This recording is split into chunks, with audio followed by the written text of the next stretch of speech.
Ok, chicos, vamos a comenzar. La clase pasada, que fue el día martes, estuvimos hablando un poco de resistencia al corte de los materiales. Como les había mencionado, eh, lo hice de manera muy resumida. Espero que no les hayan mareado. Bibliografía adicional la pueden encontrar en el libro que les recomendé al inicio de la clase y en algunas notas que se las he enviado por el Classroom. Es un tema bastante importante que tiene que estar muy claro, porque en realidad el comportamiento de esfuerzo de formación es la base para entender lo demás, ¿no? Sin esa base no podríamos tener criterio alguno para ciertas cosas que van a venir más adelante. ¿Ok? Eh, un momentito. Ok. A ver, un ratito. Ya. Eh, la clase pasada había hecho este ejemplo. Creo que ustedes ya lo han podido ver acá más o menos detalle de cómo podemos tener en cuenta y cuál es la importancia de tener en cuenta estos círculos de Moore. Ahora, estos círculos de Moore nos van a ayudar bastante para nosotros entender cómo es la trayectoria de esfuerzos que nosotros podríamos encontrar a través de un ensayo. Pero si ustedes se dan cuenta, esto es un poco engorroso a veces porque dentro de un mismo ensayo, a manera, eh, a- conforme voy realizando el ensayo, primero en su etapa de confinamiento y voy haciendo crecer el esfuerzo desviador hasta llevarlo a la falla, en todo este proceso es gradual y durante toda esta etapa se lleva a cabo diferentes círculos de Moore, hasta que llegamos al círculo de Moore que es en la falla, ¿no? En estas condiciones no podemos representar adecuadamente la trayectoria de esfuerzos con estos círculos, porque tendríamos que graficar varios círculos. Nosotros sabemos cuál es el inicial y cuál es el final, pero la trayectoria de los círculos es un poco engorrosa y si vas a hacer varios ensayos también se te va a resultar bastante engorroso.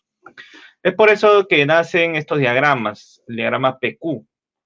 Es un diagrama que ustedes van a poder ver en casi todos los ensayos, los reportes de los ensayos de laboratorio triaxiales, ¿no?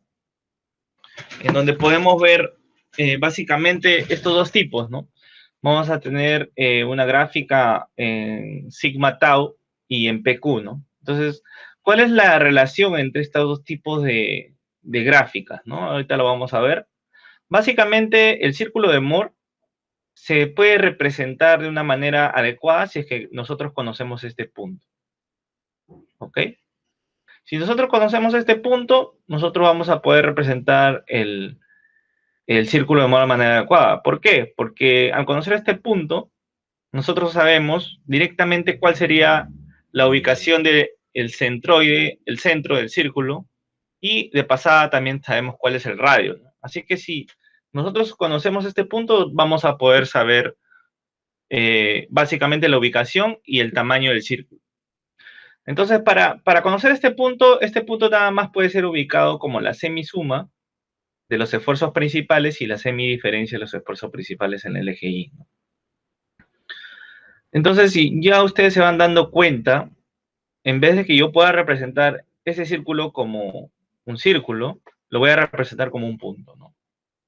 Y ese punto me va a determinar la ubicación o la cantidad de esfuerzos principales que yo tengo en ese momento, ¿no?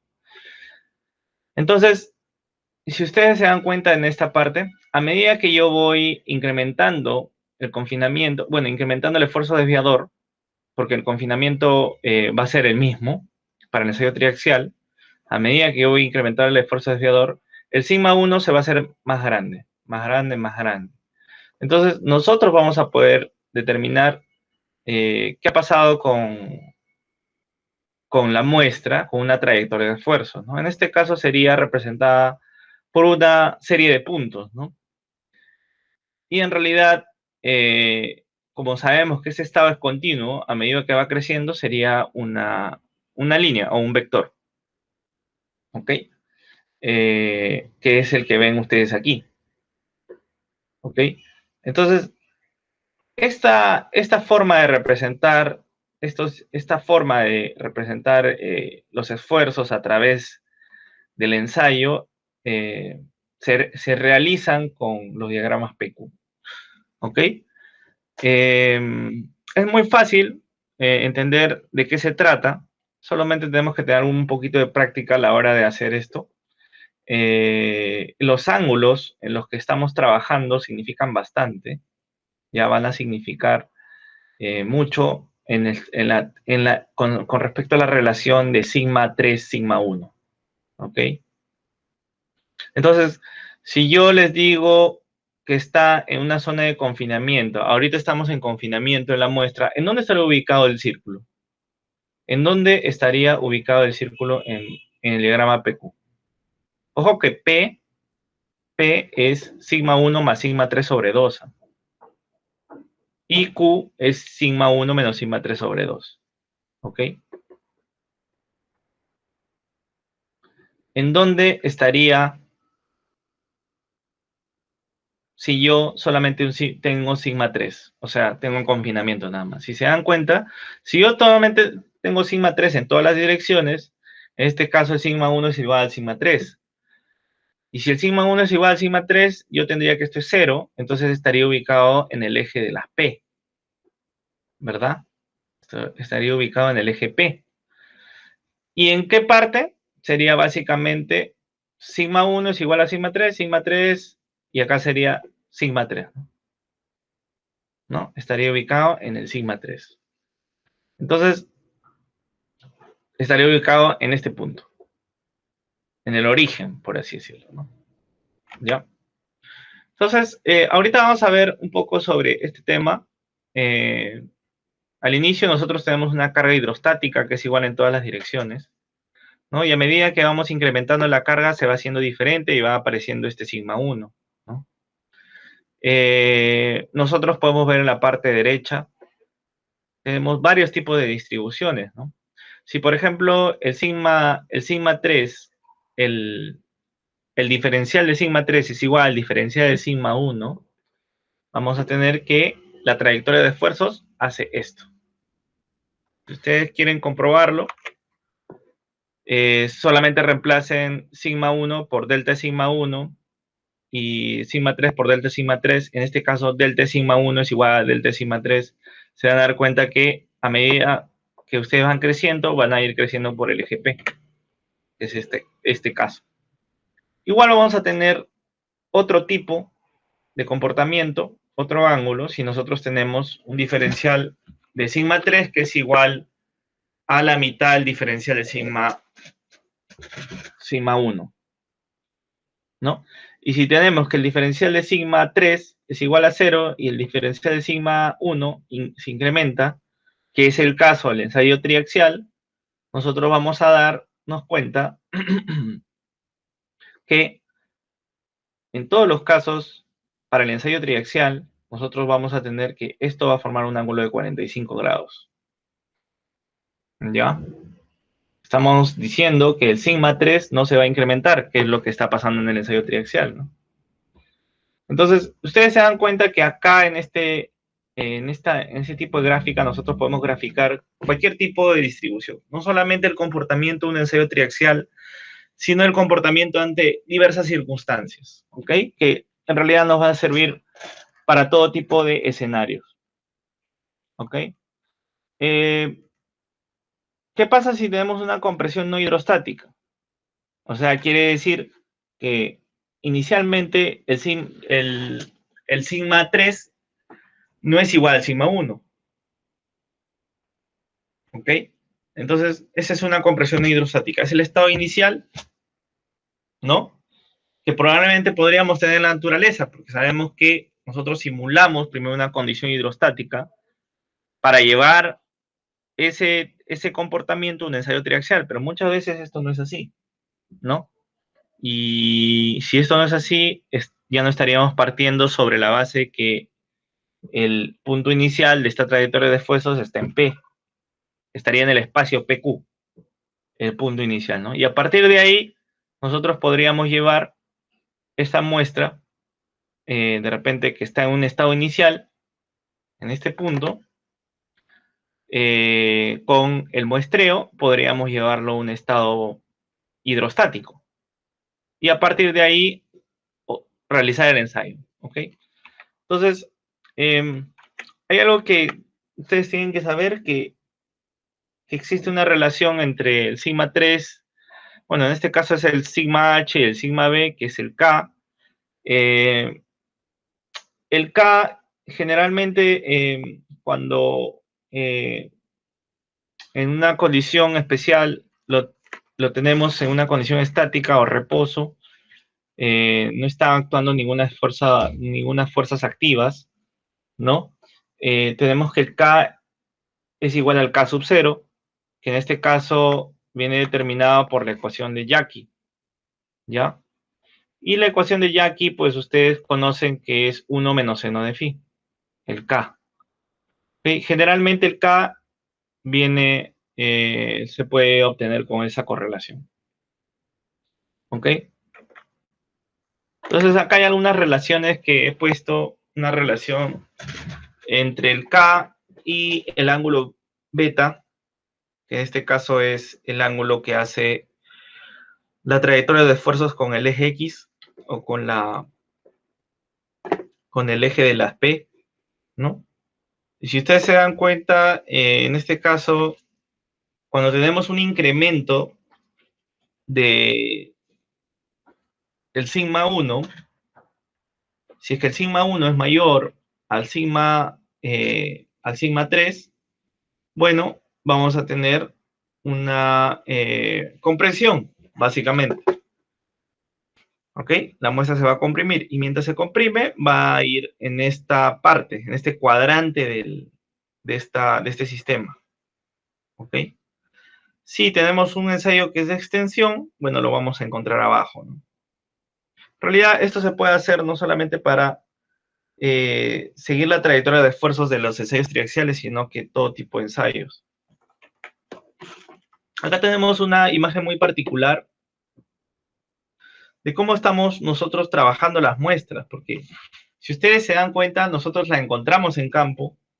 Bueno, este es el proceso que generalmente, porque generalmente pasa un suelo antes que nosotros podamos ensayarlo. Generalmente el suelo está en una condición A, la cual quiere decir que no está sometida a ningún esfuerzo. A medida que se van sedimentando y consolidando, ¿no? Se van formando estratos, se van formando capas encima del mismo suelo, y bueno, estas capas hacen que el suelo presente un mayor sigma 1. A medida que va creciendo este sigma 1, nos vamos a encontrar una condición que no es isotrópica, es anisotrópica. ¿Ok? Nosotros vamos a campo y bueno, vamos a tener que hacer una evaluación, por lo que vamos a tener que muestrear. Vamos a tomar el suelo en esta condición anisotrópica y la vamos a llevar, vamos a muestrearla. Al momento de que nosotros la muestremos, vamos a descargarla, ¿ok? Y vamos a llevarla a una condición hidrostática, ¿ok? Que en este caso sería una condición en la cual nosotros vamos a hacer nuestro ensayo triaxial. A partir de este punto, nosotros vamos a cargar nuevamente la muestra, ¿ok? Vamos a cargar nuevamente la muestra, esperando que, pues, las condiciones del ensayo triaxial sean, obviamente, similares a las condiciones a las que se va a someter la misma muestra, ¿no? En el futuro, ¿ok? Esa es la configuración de una trayectoria de esfuerzos, ¿ok? Podemos representar cualquier tipo de estado, no solamente un ensayo triaxial. ¿Tenemos alguna pregunta hasta aquí?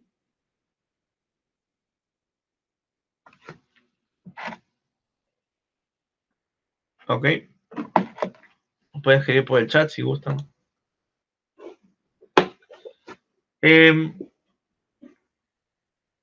Este gráfico de aquí representa lo que ya les había comentado, ¿no? Extensión, compresión, extensión axial, compresión lateral, dependiendo de hacia dónde vaya el sigma 1, ¿no? Y hacia dónde vaya el sigma 3, vamos a tener diferentes comportamientos. ¿Ok? Siempre dándose cuenta ustedes que la muestra siempre va a estar asociada al K sub 0. Entonces, si supuestamente nosotros no conocemos cuál es la relación de sigma vertical y sigma horizontal, pero sabemos cuál es el ángulo de fricción de ese material, podríamos representar muy bien el K sub 0 con la ecuación de Jackie.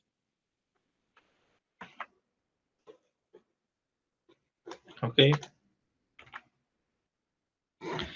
Ahora, acá tenemos la correlación que existe entre el diagrama PQ y el diagrama sigma tau. Ya no hay que confundir estos dos diagramas, son totalmente distintos.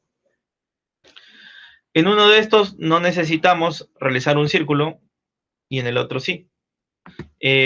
Básicamente esta es la correlación que existe, ¿no? Nosotros vamos a poder ver en un ensayo triaxial tal cual lo ven en esta imagen. Nosotros vamos a poder ver el A y el alfa, ¿no? En este caso el A es lo que yo tengo en, este es para el diagrama PQ, este es para PQ, y esto es para sigma tau. PQ, sigma tau. Trayectoria de esfuerzos, ¿ok? PQ. Acá también tenemos trayectoria de esfuerzos, pero ahora voy a explicar por qué esto se está curveando, ¿ok? Acuérdense que cada muestra me va a dar un pico, ¿ok? En este caso, cada pico va a hacer que básicamente nosotros tengamos un punto en esta curva que me ayude a determinar lo que es la envolvente de Mohr-Coulomb, o el modelo de Mohr-Coulomb, mejor dicho. ¿Ok? Con esta pendiente, la pendiente de esta curva, yo voy a poder determinar el ángulo de fricción y la cohesión, ¿no? Que es lo que se hace en un ensayo triaxial. En este caso, este ensayo triaxial es un ensayo drenado o no drenado. ¿Quién me podría decir eso?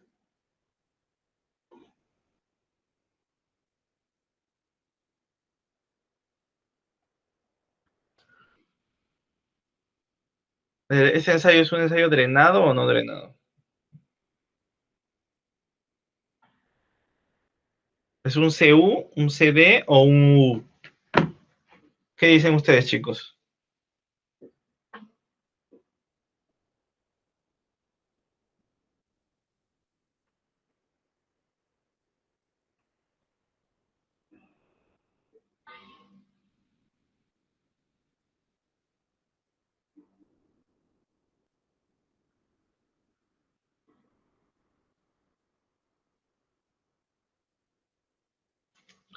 Ok, este es un ensayo CU. Ok, más adelante vamos a ver eso. ¿Cuál es la diferencia? Creo que ya lo habíamos explicado un poco, pero hoy día lo vamos a tocar. Acá podemos ver algunas gráficas más interesantes de cómo estamos pasando de una situación en donde tenemos la carga, disculpen, donde tenemos una condición en reposo, ¿no? A una condición básicamente no drenada. Bueno, en esta condición es básicamente drenada, pero acá lo que ha pasado es que el suelo ha estado sometido a un exceso de presión de poros, lo que ha hecho que disminuzca, ¿no? La resistencia, ¿no? Y tengamos un estado final en este punto, ¿no? En este caso, por ejemplo, estamos teniendo una condición, eh, un K inicial, el cual se encuentra por debajo del eje P. Y cuando tenemos esa condición es que básicamente el sigma 1 es menor al sigma 3. Probablemente esto haya sucedido cuando tengamos una zona, por ejemplo, con altos confinamientos laterales, ¿no? Que pueden ocurrir a los, no sé, a grandes profundidades, generalmente. Y luego, en este caso, lo que ha pasado es que a medida que se ha ido ensayando el material, se han ido incrementando las presiones de poros, pero ha llegado a un punto en donde las presiones de poros han ayudado a que el material gane resistencia. Eso quiere decir que las presiones de poros acá no han sido, acá en esta parte no han sido positivas, sino han sido negativas.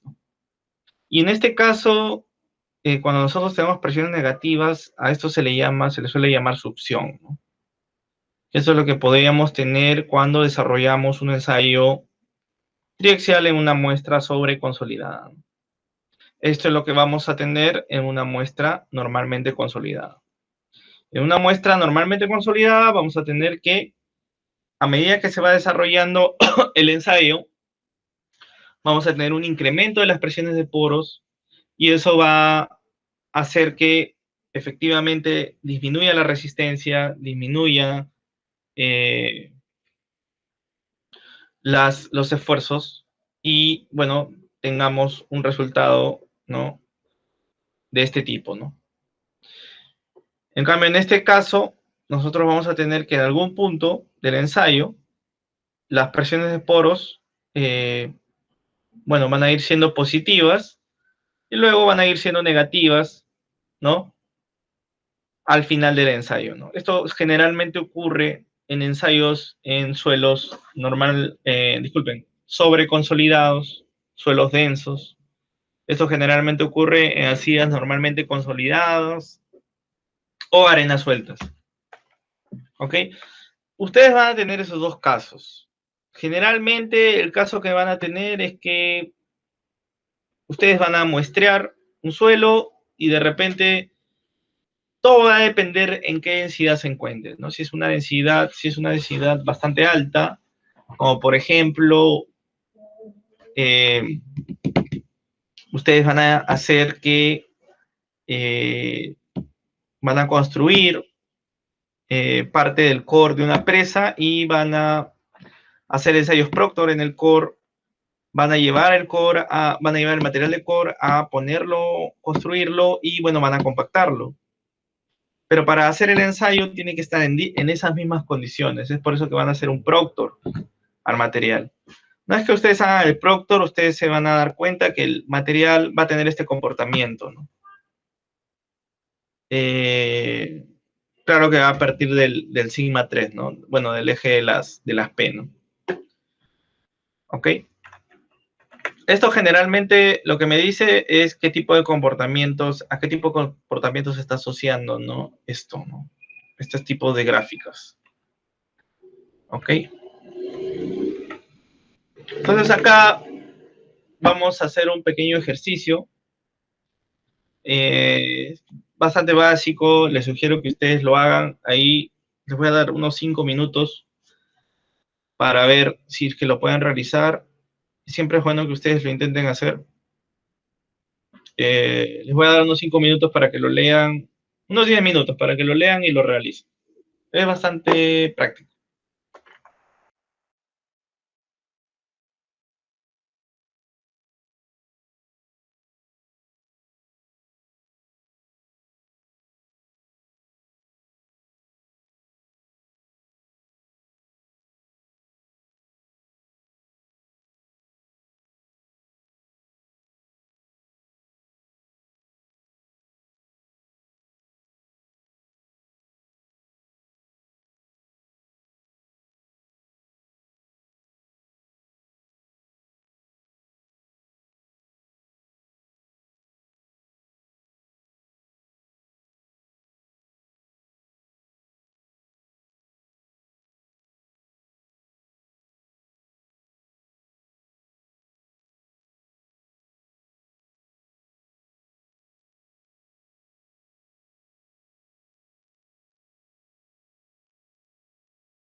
A ver, chicos.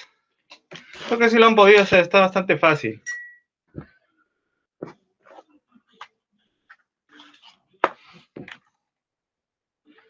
Ok, vamos a ver cómo se desarrolla. A ver, nos pide una muestra de suelo sujeta a un esfuerzo hidrostático de 50 kPa, graficar las trayectorias de esfuerzos para las condiciones de carga, ¿no? Si está sujeta a un esfuerzo hidrostático, igual en todas las direcciones, quiere decir que el sigma 1 es igual al sigma 3 y es igual a 50K. En este caso, el sigma B es igual a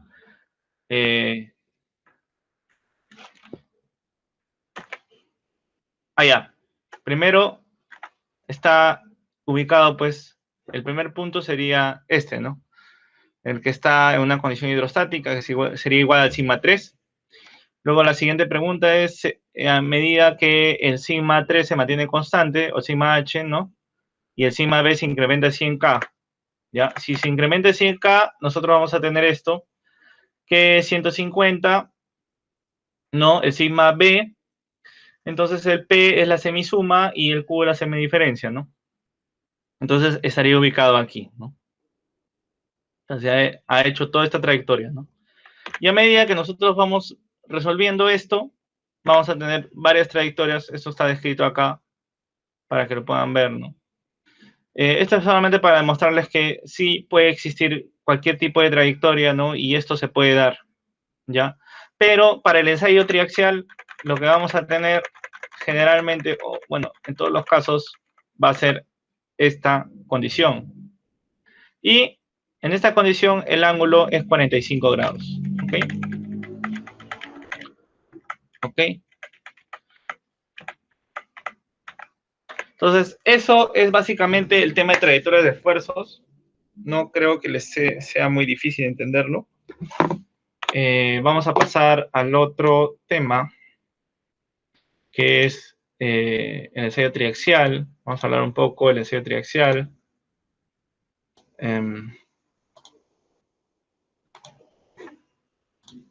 Ok. Básicamente, ahorita voy a hablar un poco sobre el corte directo del triaxial, que era lo que habíamos hablado anteriormente, pero vamos a darle un mayor detalle. Como ustedes ya lo habían visto, el ensayo de corte es un tanto distinto al ensayo triaxial porque en este caso yo no le proporciono a la muestra esfuerzos principales, le proporciono esfuerzos que van a ser llevados a la falla. Y a lo largo de este ensayo lo que se va a producir es una rotación del plano de esfuerzos principales, ¿no? Y una de las desventajas que tiene este ensayo es que no se puede controlar la presión de poros a través del ensayo, ¿no? Que es lo que sí tiene efectivamente el ensayo triaxial. Generalmente este ensayo es llevado sin control de drenaje, ¿no? Porque no se posee. Sin embargo, estos ensayos se saturan al inicio, ¿no?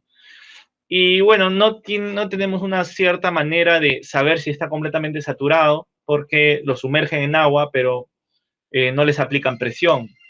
No es como el ensayo triaxial en donde sí se aplica una contrapresión para poder saturar la muestra. Eso es lo que vamos a ver ahora. Este es básicamente un gráfico de cómo se realiza el ensayo de corte directo. Tenemos un dial que mide el esfuerzo de corte, un dial que mide la deformación normal, ¿no? Y tenemos la muestra, tenemos las dos tapas porosas, ¿no? Es bastante básico el ensayo. Entonces, algo interesante de este ensayo es que nosotros sí vamos a poder obtener algo que no vamos a poder usar con el ensayo triaxial, que es hacer que las deformaciones que podamos obtener sean hasta una etapa mayor a lo que nos puede ofrecer el ensayo triaxial. Generalmente el ensayo triaxial nos ofrece deformaciones hasta el 12-14%. Lo que vamos a poder hacer con el ensayo de corte directo es someter la misma muestra de manera consecutiva, ¿no? Hasta poder obtener los parámetros residuales de estos ensayos, de estos materiales, ¿no? Entonces, nosotros generalmente yo les había mencionado que tenemos dos tipos de comportamiento. Tenemos un comportamiento suelto y un comportamiento denso, de materiales densos. El comportamiento de materiales densos generalmente presenta un pico, ¿no? ¿Ok? Y en este pico es cuando nosotros tomamos esto en cuenta, ¿no? Como parte de un punto del ensayo triaxial. Entonces, generalmente nosotros somos el pico para los ensayos normalmente sobreconsolidados, y para los normalmente consolidados, pues tomamos eh, la, la, el punto de la máxima deformación. ¿Ok? Porque tenemos este tipo de curva. ¿Ok? Entonces, muchas veces, el mismo material no muestra, ¿no? Cuál sería el pico, ¿no? Y es que en estos casos es donde nos va a servir bastante, por ejemplo, el ensayo de corte directo, porque si por ejemplo nosotros hacemos este ensayo, hacemos un corte directo, no sabemos cómo se va a comportar. Sí, sí, Karen, dime.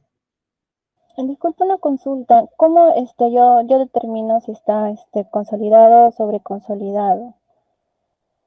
Allá. Bueno, básicamente lo puedes determinar con el OCR. El OCR es el parámetro para averiguar si el suelo está normalmente consolidado o sobreconsolidado. Y esto tú lo puedes hacer con un ensayo, que es el ensayo de consolidación. ¿Ok? Básicamente, la presión de preconsolidación es la que te va a definir si está normalmente consolidado o sobreconsolidado. Entendiendo que cuando es normalmente consolidado, cualquier esfuerzo que es aplicado es el máximo en la historia, y cuando está sobreconsolidado es que el esfuerzo que le estás aplicando no es el máximo en la historia, ¿no? Y cuando nosotros tengamos la muestra, nosotros no vamos a saber en un ensayo triaxial si es normalmente consolidado o sobreconsolidado. Nos vamos a dar cuenta a medida que hagamos el ensayo. La curva que nos va a mostrar el ensayo triaxial nos va a decir si el suelo probablemente es normalmente consolidado o sobreconsolidado. Por ejemplo, por acá tengo un ensayo triaxial, disculpen. En este caso, por ejemplo, si tú ves las curvas de resistencia, estas curvas son, por si acaso, tau de formación o de formación tau. Tú te vas a dar cuenta que en este caso el ensayo tiene esta forma, ¿ok? Esta forma tienen las curvas, ¿no? Llegan a un pico, ¿no? Y caen, ¿no? Llegan a un pico y caen, ¿no? Esto generalmente ocurre, el 100% de las veces ocurre en muestras sobreconsolidadas, ¿ok? Esto generalmente es obtenido, por ejemplo, en este caso, seguro esta muestra fue obtenida en un ensayo, en una muestra consolidada, o bueno, en una muestra eh, con un material muy denso, con un material que ha sido densificado, etcétera, etcétera, etcétera, ¿no? Entonces, es eso básicamente, Karen. No sé si respondí tu pregunta. En el caso de los sobreconsolidados, dijo que se trabajaba con las últimas, ¿verdad? No, el sobreconsolidado es este de aquí. Ah, ya. Cuando yo tengo una curva de un ensayo sobreconsolidado, generalmente lo que hacen es obtener este punto. Con este punto van a trabajar. ¿Cómo hacen esto? A ver, acá nos podemos dar cuenta. Nosotros tenemos 3 probetas para este ensayo de corte directo. Olvídense del tipo de ensayo. Vamos a ver las curvas de resistencia. En este caso, nosotros vamos a poder ver que en este ensayo, por ejemplo, en este ensayo, en esta curva de resistencia, que es para un confinamiento de 2 kilogramos, nosotros vamos a darnos cuenta que existe un pico y existe un residual. ¿Ok? Para esta curva. Entonces, tú te preguntarás, profesor, ¿cuál tomo? ¿No? ¿Cuál tomo? Generalmente, los los ensayos triaxiales reportan los parámetros pico. ¿Ok? Si tú quieres que te reporten parámetros residuales, tú vas a tener que hacer esa gráfica. El laboratorista no te la va a dar. En este caso, generalmente son los picos, ¿no? Para este caso, si ustedes se dan cuenta, nosotros tenemos este pico, lo tenemos aquí.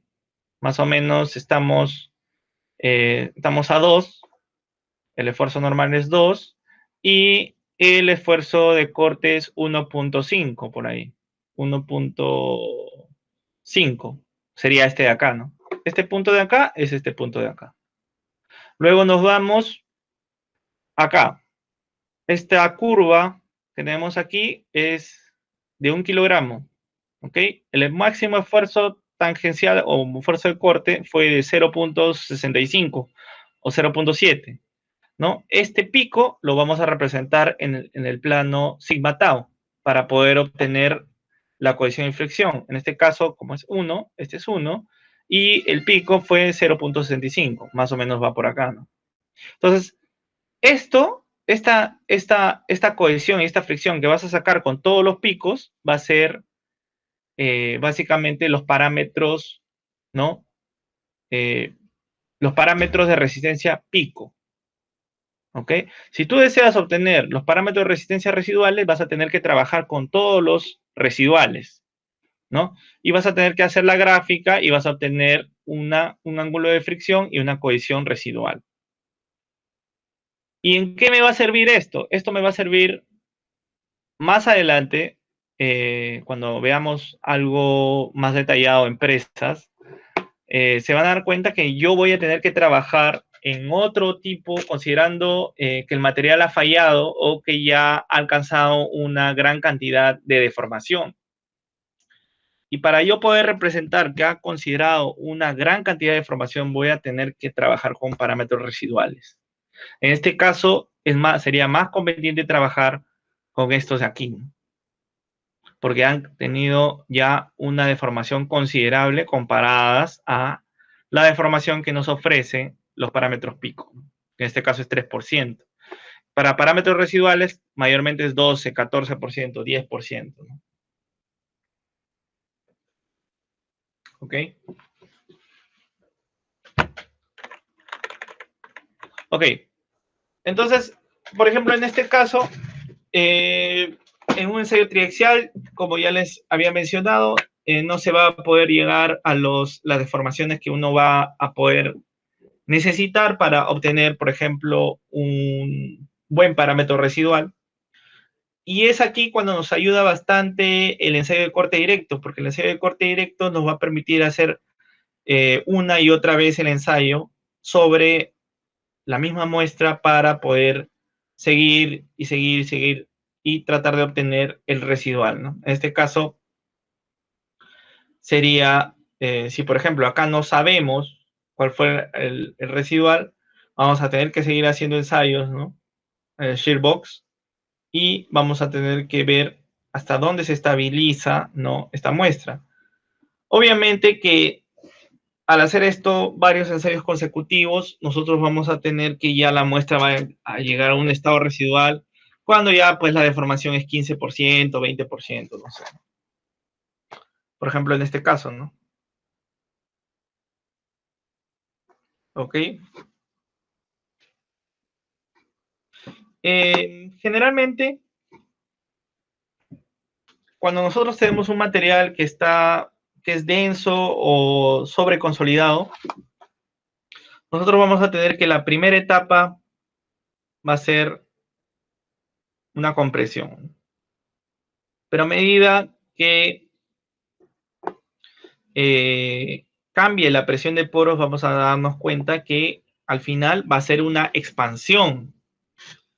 Y ustedes me van a decir, ¿qué, profesor? O sea, no entiendo si a medida que voy comprimiendo más y más el suelo en vez de contraerse se va a expandir. ¿Cómo se podría explicar eso? ¿Cómo podríamos explicar que el suelo se va a expandir en vez de contraer a medida que yo voy incrementando la carga?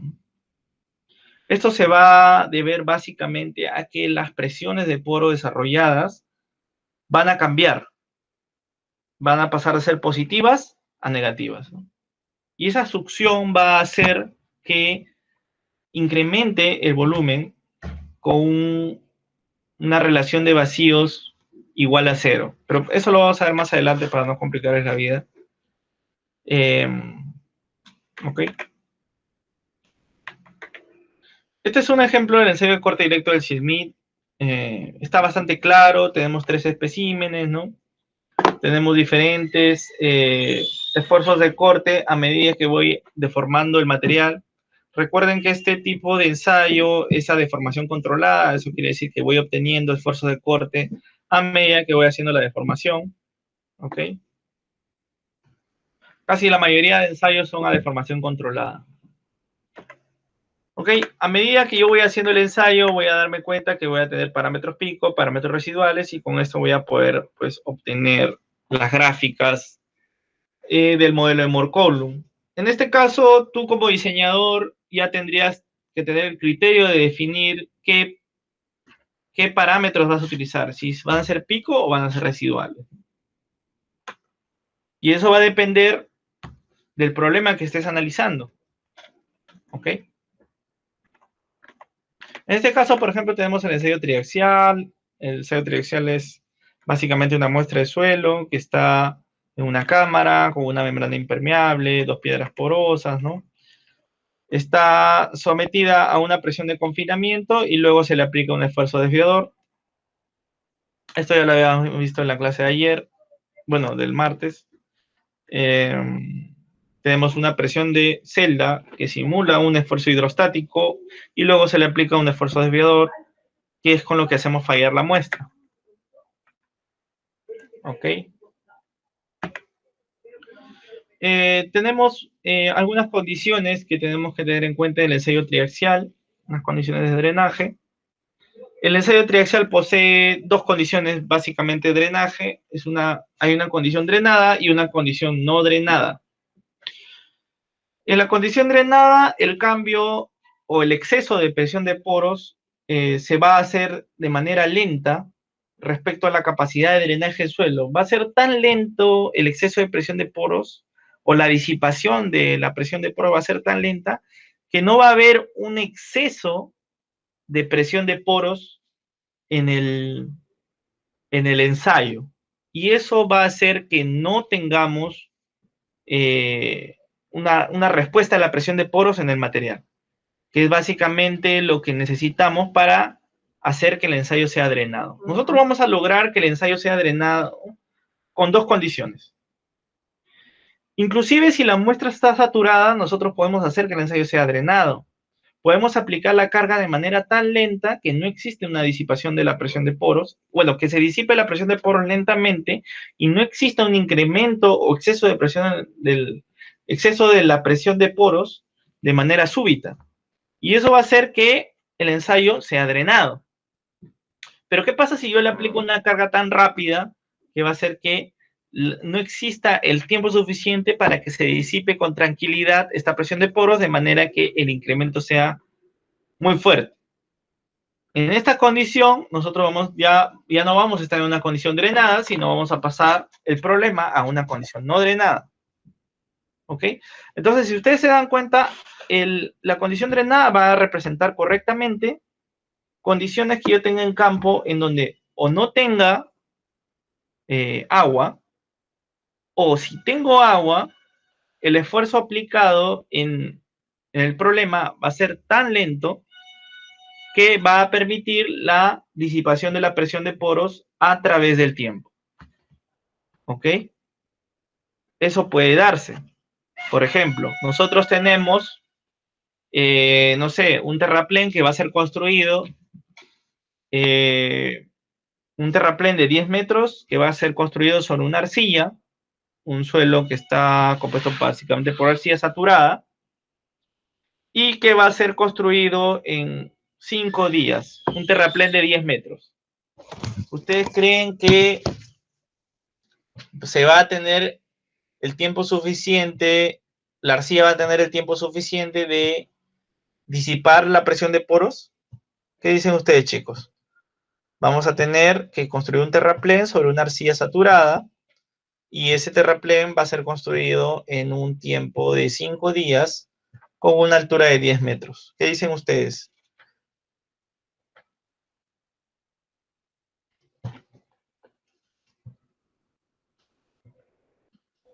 No se va a poder disipar en 5.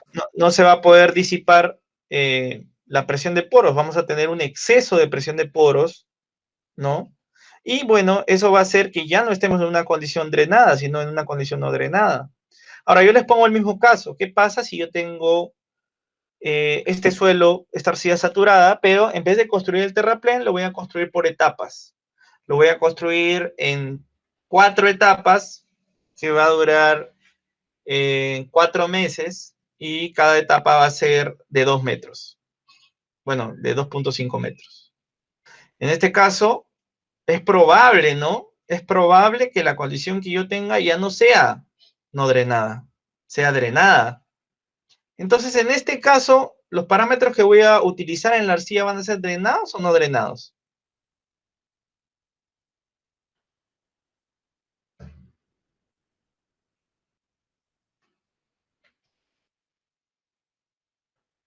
¿Para el último caso se refiere? Sí, para el último caso, ¿van a ser drenados o no drenados? Ya sería no drenado. No, serían drenados. ¿Por qué? Porque voy a permitir que se disipen todas las presiones de poros. ¿Ok? Voy a permitir que se disipen las presiones de poros, en este caso serían drenados. Pero una cosa es que sean drenados, ¿ok?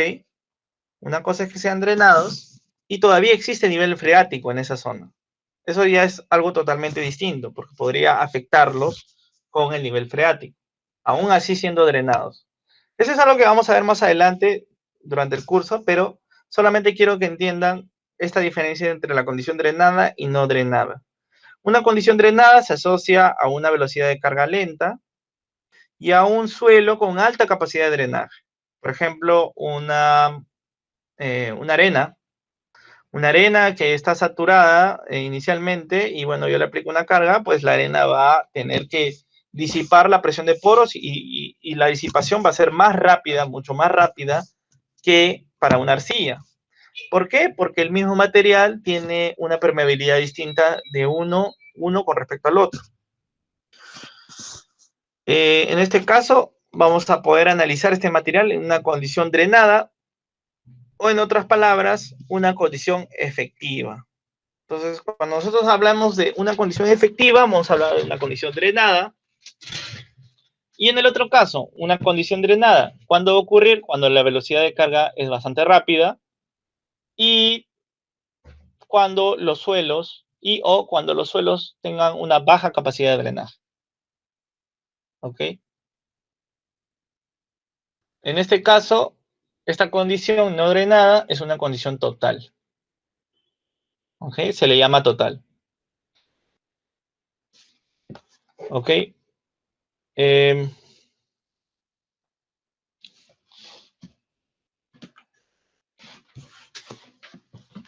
Ok, entonces el exceso de la presión de poro se puede determinar en 2 etapas. La primera etapa es la presión de poros que se representa en la etapa de consolidación. Y la segunda etapa es durante la etapa de aplicación de carga o de esfuerzo desviador. Entonces, básicamente, acá hay un dato muy importante que puede ayudarnos, ¿no?, a determinar esta presión de poros, ¿no? Porque esto es algo que necesitamos conocer. Y es muy interesante porque en este año, en el año 54, Skempton estableció una relación entre el delta de U total y los parámetros B y A que él definió. Ahora, ¿cuál es la relación, no?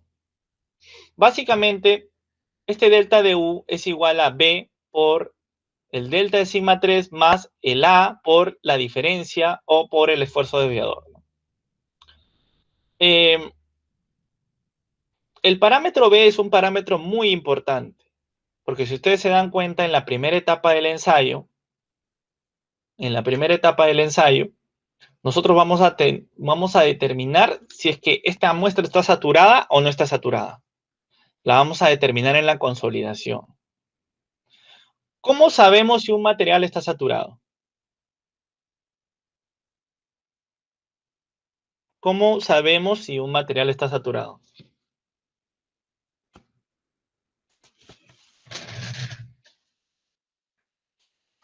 A ver, alguien que me podría informar cómo sabemos si un material está saturado. Vuelvo en 5 minutos.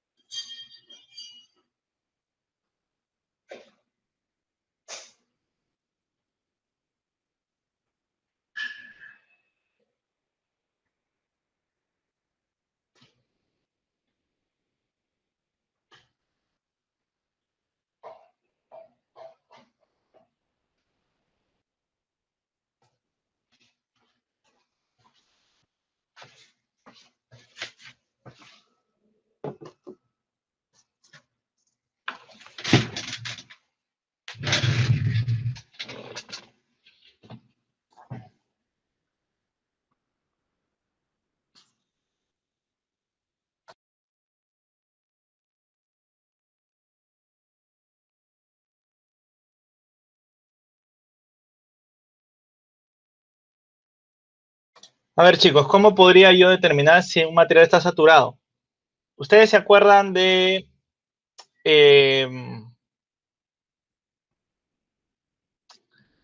¿ustedes se acuerdan de mecánica de suelos 1, la parte de consolidación?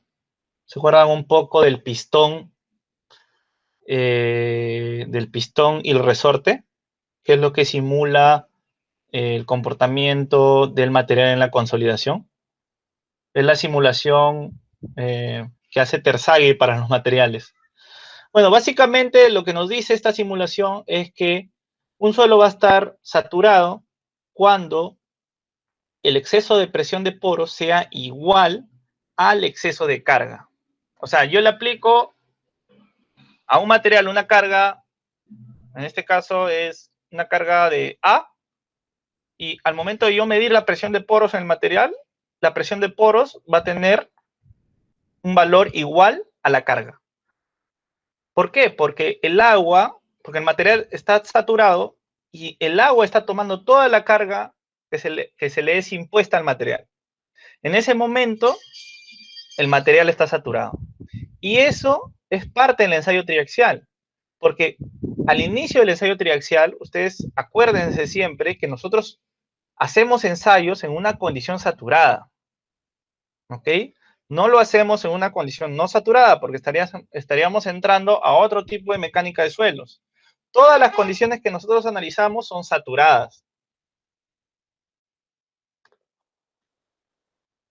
¿ok? Entonces, vuelvo a preguntar. En este caso, un suelo es saturado cuando en la primera etapa, en la etapa de consolidación, el delta de U sea igual al delta de sigma 3. Y para que sean iguales, el B tiene que ser casi igual a 1. ¿Ok? Cuando el B es igual a 1, o casi igual a 1, generalmente no se puede lograr un B igual a 1, porque es algo teórico. Cuando es casi igual a 1, se dice que este material ya logró su saturación. Es algo que no podemos hacer y saber en un ensayo de corte directo, porque el ensayo de corte directo no me ayuda a determinar el delta de U. No tenemos forma de cómo medir el delta de U. Entonces, ¿cómo podríamos saber si la muestra está saturada?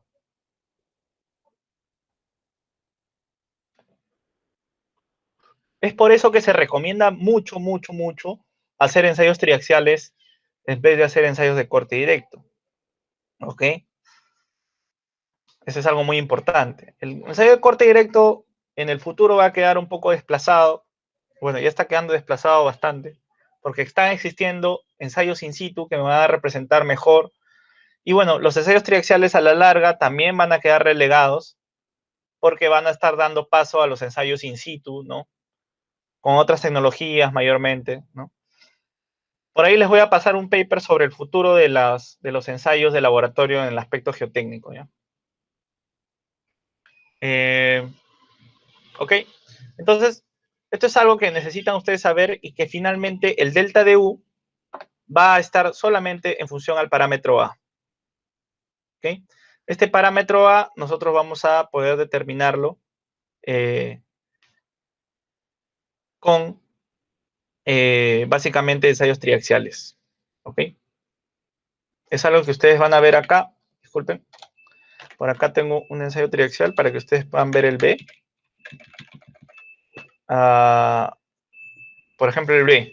Acá tenemos el B. El B es casi 1. Eso quiere decir que esta es la condición inicial del ensayo, ¿no? Si ustedes ven un B acá en un ensayo triaxial que sea 0.5 de frente, ¿no? Esto no sirve porque el B tiene que ser casi igual a 1, ¿no? Miren.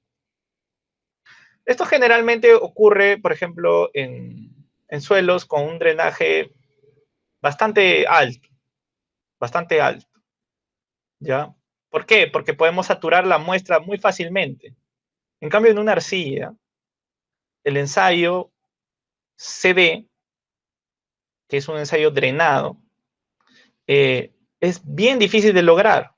Primero, porque para saturar la arcilla va a tener que tomar un tiempo, porque debido a la baja permeabilidad de la arcilla, no se va a poder saturar tan rápido. Esa es una etapa. Y la siguiente etapa es que no vamos a poder hacer un ensayo drenado tan rápido en una arcilla, porque acuérdense que las arcillas tienen una permeabilidad tan baja que van a hacer que la presión de poros no se disipe tan rápidamente. Es por eso que los ensayos CD en las arcillas toman alrededor de 2 a 3 semanas. ¿Ok? Y son muy caros.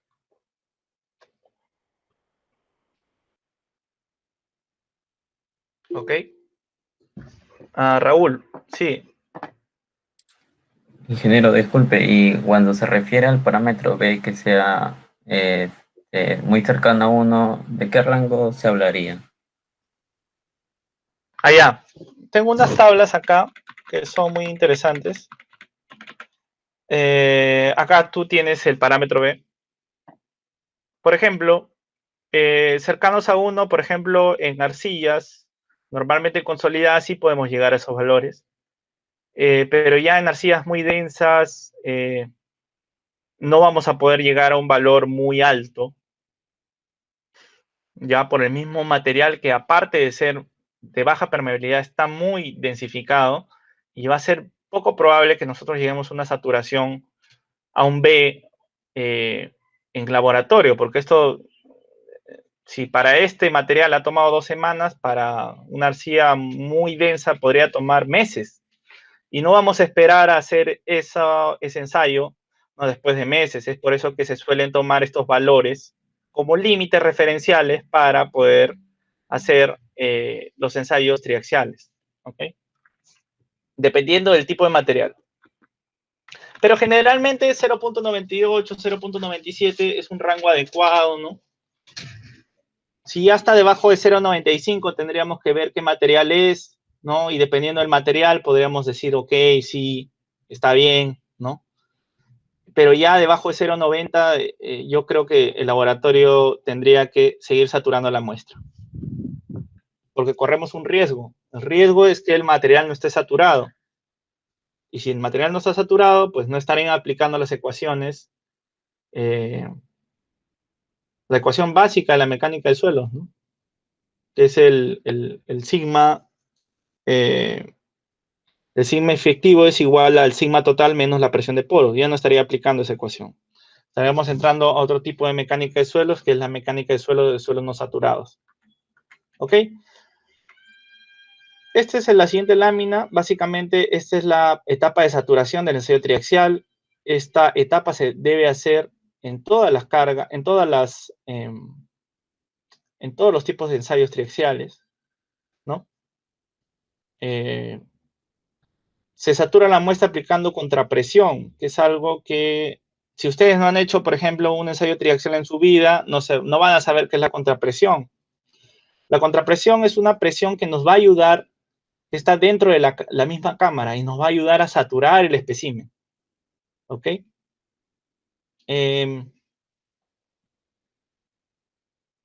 Nosotros vamos a poder aplicar la carga, vamos a poder consolidar la muestra una vez que se haya saturado. ¿Ok? Una vez que se haya saturado, vamos a aplicar la carga de consolidación y de ahí vamos a aplicar el esfuerzo desviador. Y a medida que vamos aplicando el esfuerzo desviador, si es que el ensayo es no drenado, vamos a tener que reportar un delta de U a medida que se haga el ensayo. Pero si el ensayo es drenado, igual vamos a tener que medir el delta de U para verificar que ese delta de U sea casi cero. Por ejemplo, en este caso. En este caso, ¿ustedes qué podrían decirme? ¿Este es un ensayo CU o CD?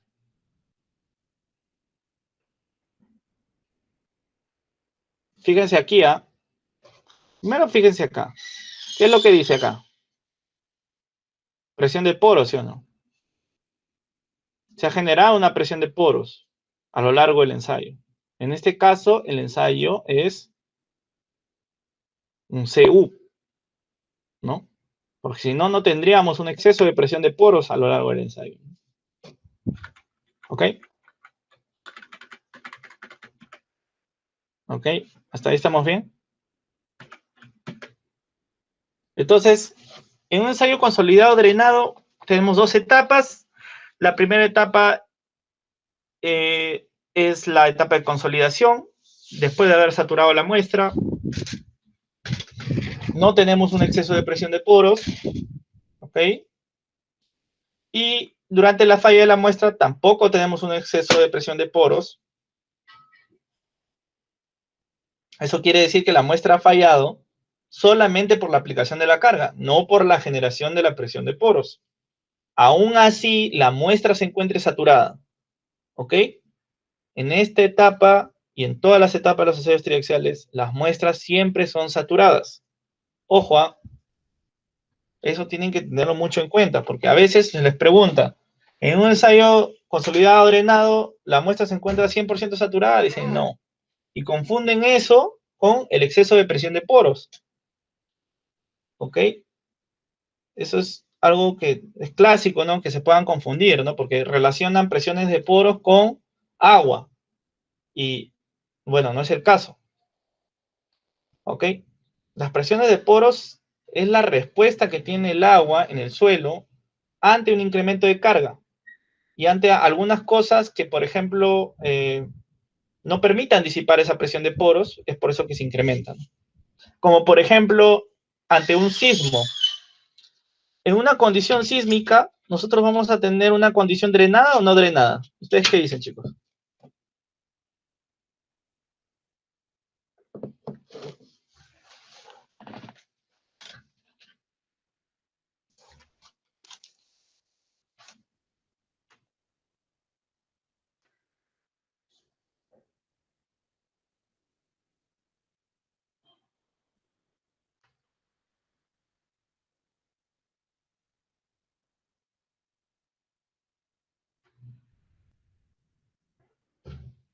¿Sería no drenada porque hay un exceso de presión de poros? Sí. Es una condición en la cual nosotros tenemos algunas variables muy importantes, ¿no? Que es, por ejemplo, primero, una carga, ¿no? Una carga importante, que es la carga del sismo, ¿no? Y también tenemos que, por ejemplo, no permite, es tan rápida esta carga que no permite que se disipe la presión de poros adecuadamente, incluso en materiales granulares, como son arenas. ¿Ok? En estas condiciones, las arenas tienen una respuesta muy diferente a otros tipos de materiales. Es en las arenas en donde se produce la licuación de suelos. En estas condiciones no drenadas tan violentas. Es algo que vamos a ver más adelante también. ¿Ok? Pero no lo quiero tocar ahora porque de repente va a causar confusión. Vamos a tener diversas gráficas para un ensayo consolidado drenado. Bueno, cada una de estas gráficas me está representando qué es lo que está pasando con la muestra con respecto a las deformaciones axiales y el sigma, ¿no? Entonces, acá hay una parte interesante, ¿no? Por ejemplo, acá tenemos los dos tipos de comportamientos que les había mencionado, ¿no? Este es un comportamiento normalmente consolidado y este es un comportamiento sobreconsolidado. En un comportamiento normalmente consolidado existe una compresión de la muestra, por lo que generalmente en esta condición las presiones de poro son positivas. En cambio, en esta condición existe una compresión de la muestra inicialmente y luego las presiones de poro cambian, dejan de ser positivas y pasan a ser negativas. Esta particularidad hace que ya no existe una compresión, sino una extensión del material. ¿Ok? Ojo, mientras se va haciendo el ensayo, ya no se comprime el suelo, sino se expande. Es algo un poco difícil de entender, pero eso sucede. ¿Ok? Y eso sucede en un ensayo para una muestra sobreconsolidada o una muestra densa. ¿Ok? Para un ensayo no drenado. En un ensayo no drenado, nosotros tenemos que al inicio no existe una presión, una disipación, no existe un exceso de presión de poros en la etapa de consolidación, pero sí existe un exceso de presión de poros durante la aplicación del esfuerzo desviador. Y es acá donde nosotros tenemos que medir, ¿no?, la respuesta de la presión de poros ante esta carga, ¿no? Entonces, si nosotros medimos la respuesta de la presión de poros, ¿no?, nosotros vamos a poder obtener tanto los parámetros efectivos como los totales. En un ensayo consolidado no drenado, nosotros vamos a poder obtener lo mejor de los dos mundos. Vamos a poder obtener parámetros totales y parámetros efectivos. En cambio, en un ensayo consolidado drenado, solamente vamos a poder obtener parámetros efectivos. ¿Ok?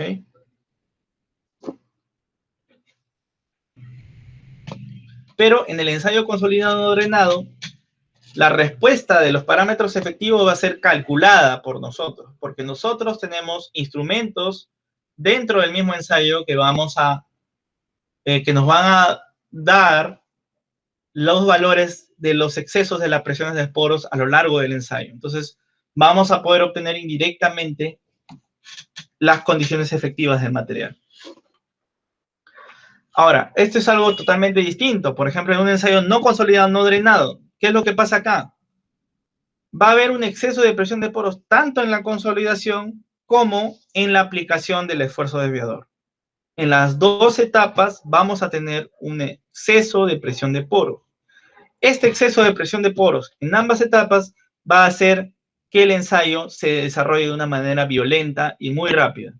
Es por eso que este ensayo se le conoce como ensayo rápido.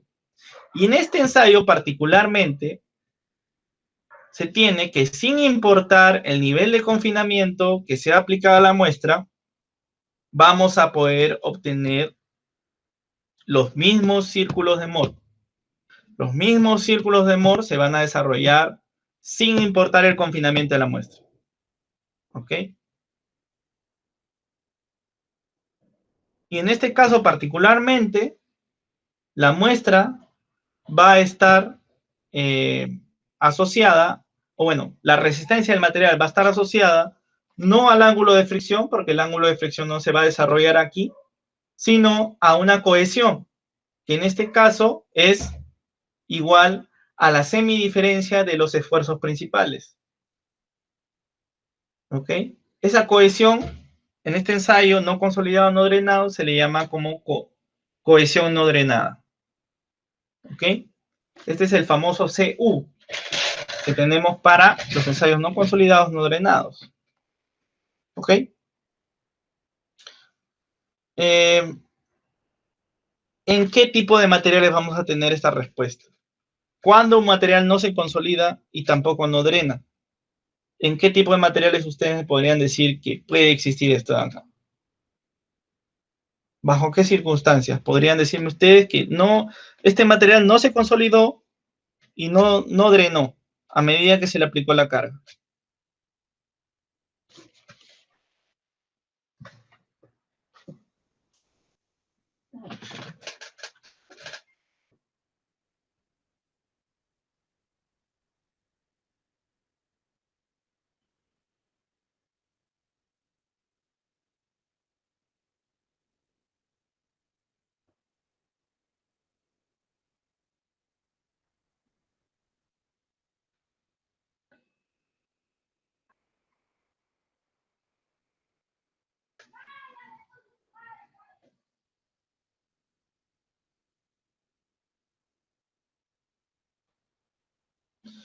Por ejemplo, eso va a ocurrir cuando nosotros estamos tratando con relaves.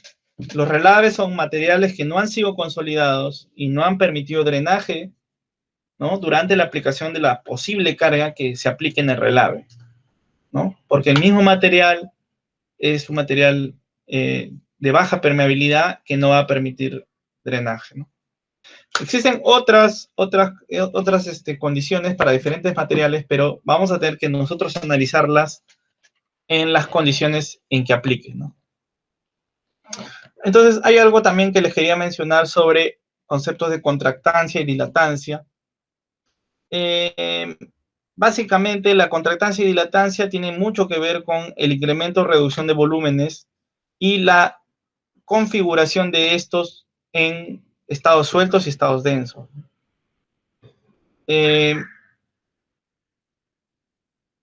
Por ejemplo, en un material suelto, nosotros vamos a tener que un material suelto va a estar compuesto de estos granos, ¿no? A medida que le aplicamos la carga, pues estas partículas van a ocupar los espacios vacíos. Es por eso que nosotros tenemos una compresión de este material. Pero, por ejemplo, en un estado denso, como es el que le había explicado, ¿qué es lo que va a pasar? Que el suelo ya está densificado, pero a medida que nosotros le aplicamos el corte, estas partículas, en vez de densificarse, van a expandirse. Entonces van a pasar de este estado a este estado, ¿no? Entonces, a esto se le llama dilatancia y a esto se le llama contractancia. ¿Ok? Acá hay algunas gráficas sobre la dilatancia y la contractancia. En realidad, nosotros vamos a tener el mismo tipo de comportamiento una vez que ya que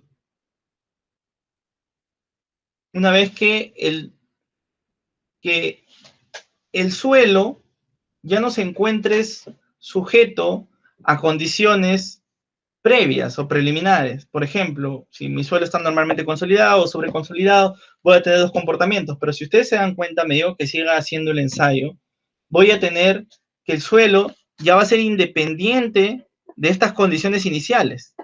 Ahí es cuando el suelo alcanza una condición de critical state, ¿ok? Así se le llama en inglés critical state o condición de estados crítico. Y es en este punto en donde se alcanza la relación de vacíos crítica. Entonces, ¿qué es la relación de vacíos crítica? Básicamente es la relación de vacíos en donde no existe un incremento en el volumen del material, sin embargo, el suelo sigue deformándose. O sea, no existe un incremento en el volumen del material para esta condición de relación de vacíos crítica, aunque el suelo siga deformándose. ¿Ok? Es acá donde ya no aplica la mecánica de suelos convencional, ¿no? Y ya se aplica la teoría de estado crítico, etcétera, que nos da paso al modelo Camp-Clay. Pero no es algo que voy a hablar el día de hoy, porque ya esto es un poquito más de otro tema, pero ya pasamos a otras reglas del juego. ¿Ok? Algo que ustedes tienen que saber, que la dilatancia se puede obtener como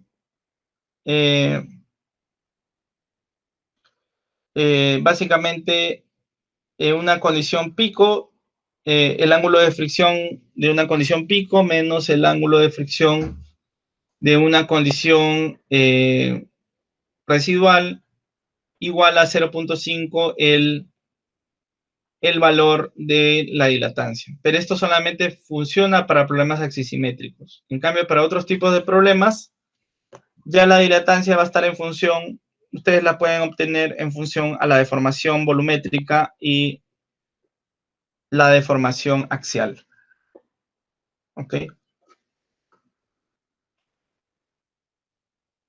Ustedes también van a poder determinar los módulos de elasticidad y de Poisson a partir del ensayo triaxial. Básicamente, con estas fórmulas van a poder determinar los módulos de Poisson y el módulo de elasticidad, que es algo que necesitan ustedes para hacer análisis numéricos, análisis de esfuerzo de formación, análisis de elementos finitos. Ustedes van a tener que tener estos parámetros, ¿no? Y estos parámetros ustedes los van a poder obtener de los ensayos triaxiales, que preferentemente deben tomarse en cuenta los ensayos triaxiales en condiciones drenadas, porque estos son más adecuados para una representación en base a esfuerzos, ¿no? En cambio, el ensayo CU es un poquito diferente, porque a partir de las mediciones de las presiones de poros es que nosotros vamos a poder determinar las condiciones efectivas de un suelo. Acá tenemos un ejemplo de ensayo triaxial, ¿no? Acá tenemos la medición de esfuerzo de formación del ensayo. Ustedes, por ejemplo, este comportamiento, ¿qué tipo de comportamiento será? ¿Mm? ¿Qué tipo de comportamiento piensan ustedes que es este? Ustedes podrían decirme, profesor, este es el pico o este es el pico, ¿no? Dependiendo, ¿no? De en qué caso ustedes crean cuál es el pico, ¿no? En realidad, aquí es bien difícil determinar cuál es el pico. Generalmente, lo que el laboratorio toma es este de acá, este valor. ¿Ok? Pero este valor yo no lo tomaría, porque se nota que hay una caída, ¿no?, en la curva. Yo sería un poco más conservador y tomaría estos puntos. En este caso, el ensayo triaxial lo que ha tomado son estos puntos, ¿no?, que son los puntos finales. Dense cuenta que acá hay una vuelta de la curva, ¿no? Es como si estuviera expandiéndose, hubiera una succión, que es causada básicamente por el endurecimiento del material. ¿Ok? En este caso, estos parámetros son tomados al 12% de formación. Ustedes van al 12% y estos son los puntos en donde el laboratorio ha tomado estos puntos para representar los parámetros de resistencia. Entonces va a depender de ustedes si es que ustedes consideran que es al 12% o es al 1% o es al 2%. Ya va a depender de ustedes. ¿Ok? Podrían tomar otro valor. Entonces acá tenemos otro ensayo triaxial. Tenemos un comportamiento que más se asocia a un comportamiento sobreconsolidado, ¿no? Acá tenemos las curvas. Y eso básicamente es lo que les quería mencionar el día de hoy. Un poco hablar de estos ensayos triaxiales, de la forma en que se suelen presentar, ¿no? La siguiente clase vamos a hablar un poco más de esto y vamos a pasar ya a otros temas. Déjenme ver a qué tema estamos pasando.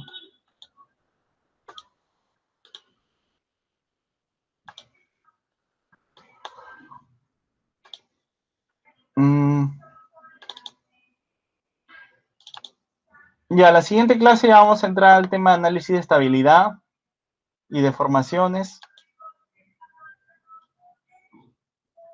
Así que les sugiero, por favor, no faltar, porque después vamos a pasar al diseño sismo resistente, diseño de filtros, control de infiltración, presas de relave, etcétera, etcétera.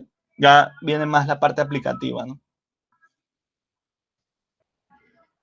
Ok, entonces chicos, creo que lo vamos a dejar hoy por acá. La siguiente clase sería el martes que viene, el martes 12. ¿Alguien de ustedes tiene el cronograma actualizado del calendario de actividades de la FIC? Para saber cuándo es el examen final.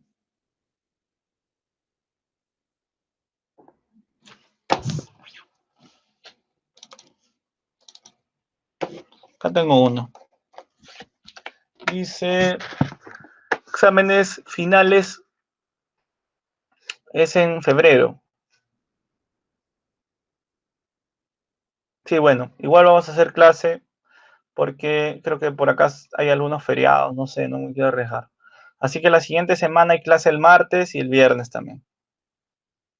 ¿Ok?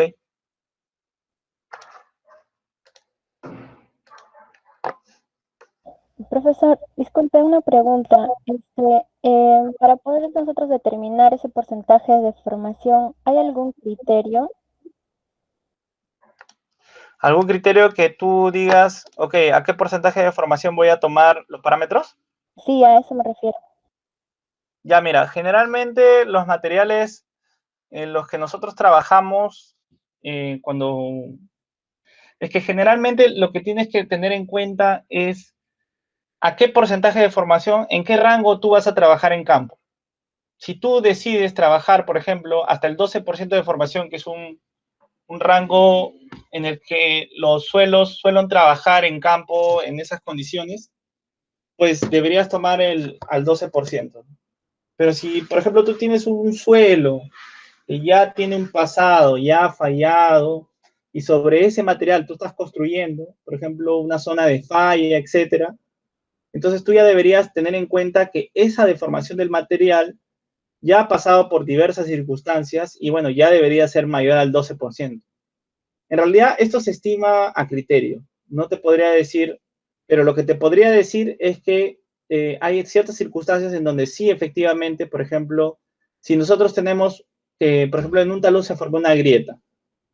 Esta grieta es causada por deformación excesiva. Esa deformación excesiva obviamente ha pasado el 12%. Entonces, en este caso, deberíamos utilizar parámetros residuales para representar mejor el comportamiento de ese material. ¿Ok?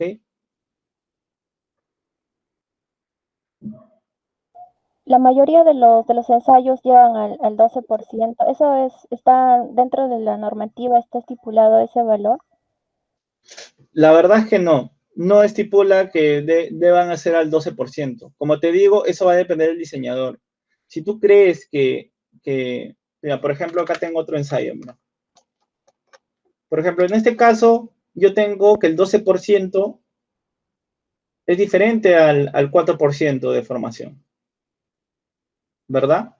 En este caso, sí se muestra claramente que yo podría trabajar con este 4%, porque se ve que el material tiene una alta resistencia y va a ser difícil que llegue al 4%, porque me está ofreciendo una alta resistencia.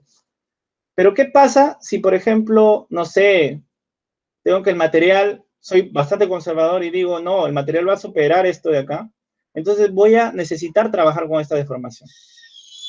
Entonces lo que voy a hacer es que el material en verdad no supere esta resistencia, que sería 1.1, y probablemente quede en este rango nada más, hasta acá.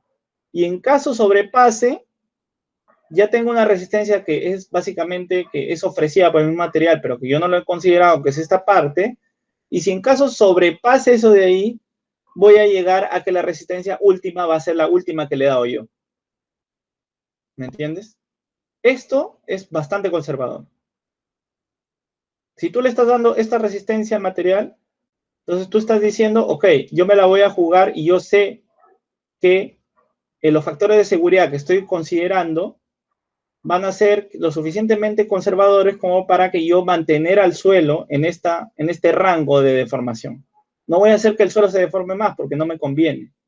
Entonces, la mayoría de problemas trabaja con el esfuerzo pico. Pero si tú sabes que el material ya se ha comportado a lo largo de la historia, ya ha fallado, ya ha tenido un historial de deformaciones, etcétera, etcétera, y bueno, tú no has reconformado este material, está ahí, entonces lo mejor que puedes hacer es atribuirle parámetros residuales al material. ¿Ok? Entiendo entonces que en la parte final, en la parte residual, el ensayo termina cuando ya eso se va haciendo constante. El ensayo no termina, o sea, el ensayo tú podrías, lo que pasa es que los laboratorios usualmente cortan el ensayo al 12%. La capacidad del triaxial creo que es mayor, llega al 18 o al 20%, pero generalmente cortan al 12%. Si tú quieres, le puedes pedir al laboratorio que siga el ensayo, por ejemplo, en este caso, ¿no? En este caso no está muy claro qué está pasando, ¿no? Entonces, si el equipo que tienen permite hacer más deformación, tú podrías decirle, ya, no me cortes el ensayo, quiero que lo continúes. Al ver, por ejemplo, una muestra, ya, no me cortes el ensayo, quiero que continúes el ensayo y que llegue hasta el 20% de deformación. De repente ahí puedes ver que ya cae, ¿no? Y podrías tomar que es un pico por ahí. Pero depende mucho del diseñador. Ah, ya, ok, entiendo, porque generalmente cuando se manda a hacer los ensayos, nunca en realidad he visto que han pedido que deformación. O sea, Claro, es que eso viene cuando tú ya, bueno, tienes una cierta experiencia haciendo esto y sabes qué materiales más o menos podrían presentar picos en una cierta cantidad de deformación. O ya has analizado, o ya has hecho ensayos triaxiales en ese material y sabes que el material se comporta de esa manera. Entonces, el siguiente ensayo triaxial que vas a hacer, lo haces a otro nivel de deformación. O si no, lo que puedes hacer es que el laboratorio te mande los resultados de solamente una muestra y tú le digas, ok, en función a esto de acá, quiero que me hagas los demás al 18%, cosas así. ¿No? Pero en este caso tendrías que tener mayor número de muestra, mayor número de cantidad de muestra en sí, material, ¿no? Para hacer otros ensayos. Es por eso que cuando vamos a campo debemos de ser bastante conservadores a la hora de sacar una cantidad de muestras adecuada, ¿no?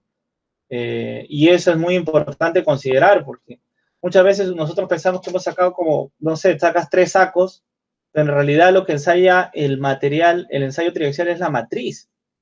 Entonces, de nada sirve que tú obtengas, no sé, un saco de 42 kilos con, no sé, 40 kilos con gravas mayores a 2 pulgadas que no se van a ensayar, ¿no? Entonces, recordar también que es importante que sepamos que el diámetro máximo para hacer el ensayo triaxial es un sexto, ¿no? Un sexto del tamaño máximo de la cámara, ¿no? En este caso, lo que nos ofrecen mayormente es 6 pulgadas, ¿no? En este caso es 1 pulgada. Entonces, deberíamos sacar más matriz que otra cosa, ¿no? La matriz es lo que importa. en general, una última pregunta. ¿Esos porcentajes de deformación en el ensayo son respecto de qué en el ensayo? Allá. Espérate. Estos de acá. Ya. Estos de acá son axiales. Deformación axial. Causada por el esfuerzo desviador. Cuando tengas una gráfica de este tipo, esfuerzo desviador versus deformación, son en la misma dirección del esfuerzo.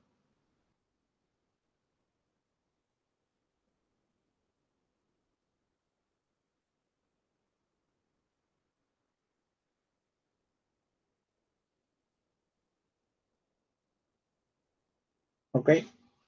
Ok, chicos, si no existe alguna otra pregunta, lo dejamos hoy aquí y a la siguiente clase es el martes. Ingeniero, y eso en campo sería como que la deformación aplicada, o sea, el suelo, en campo esto representado sería la carga que va en el suelo, ¿no es cierto? O sea, por eso es vertical, ¿no? El esfuerzo desviador es la carga que yo voy a aplicar adicional a las condiciones que tengo en el suelo, que sería en este caso la carga del mismo material con la que voy a construir el terraplén.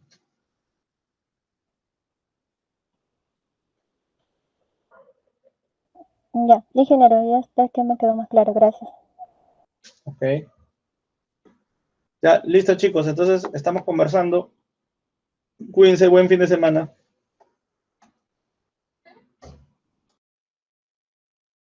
Hasta luego, ingeniero. Hasta luego, chicos.